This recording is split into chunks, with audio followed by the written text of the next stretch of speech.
It's Thursday, and that means a virtual house call from KRDO News Channel 13's Dr. John Torres. Dr. John joining us via Skype today. Good afternoon, Dr. John. How are you? I'm doing great. How are you guys doing today? Doing well. Pretty good. Well, Good. We're going to begin with, we have West Nile, rabies, the plague, tularemia in our state. Now, are these seasonal, or are there ways of, avoid getting them?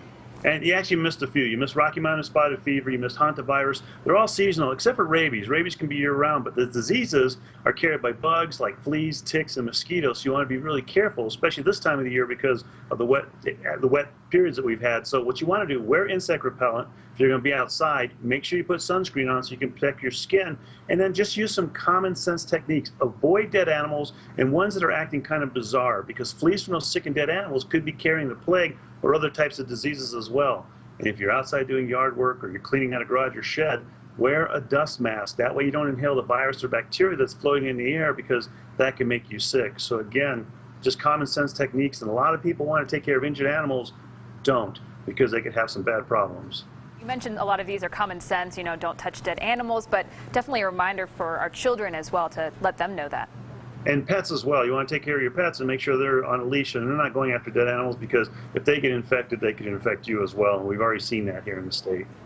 Well, Dr. John, there's a new study that says staying in school actually has health benefits. It is, and your mom's right. You want to stay in school as long as you can, because this study says that more than 145,000 deaths a year could be avoided here in the U.S. if everyone who didn't finish high school went back and either finished high school or got the GED. That's the same equivalent if everybody stopped smoking. So they're saying the same thing there for education. Now, the study also goes on to say it's a public health issue right now, since education is a fundamental driver of better health behaviors. The researchers ended up following more than 1 million people from 1986 to 2006. They looked at their education and death rates. In addition to these 145,000 deaths from high school dropouts, researchers also found an additional 110,000 deaths could have been avoided if college dropouts finished their degrees. So here's the bottom line from the researchers. People with more education are less likely to smoke, more likely to engage in vigorous exercise, and more likely to have access to health insurance. So the bottom line, get your degree, stay in school. Now, Dr. John, parents tell their children all the time, eat your vegetables, but it turns out kids should be saying that to their parents. And this is one of those do as I say, not as I do kind of things that parents tend to do, and especially right here with fruits and vegetables, we've all been caught, because researchers looked at a large national survey, and they wanted to find out the amount of fruits and veggies that American adults eat each day, and it's not much. Overall, they found that only 13% reported eating the recommended 1.5 to 2 cups of fruit per day, and a miserable 9% ate the recommended 2 to 3 cups of vegetables.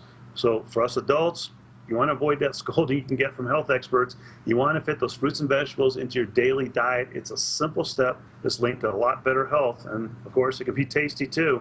You got to love those fruits and vegetables. Yeah, I think sometimes maybe we may not realize how much we need to eat, how much is right for us to eat. 2 to 3 cups, it kind of sounds like a lot. Yeah. And you bring up a good point. It is a lot, but at the same time, if you use that as the main portion of your meal, you're going to get those servings that you need. And so, we typically tend to be meat and potatoes kind of society. If you can substitute that for fruits and veggies and just eat a little meat and potatoes, that's going to do you a lot better.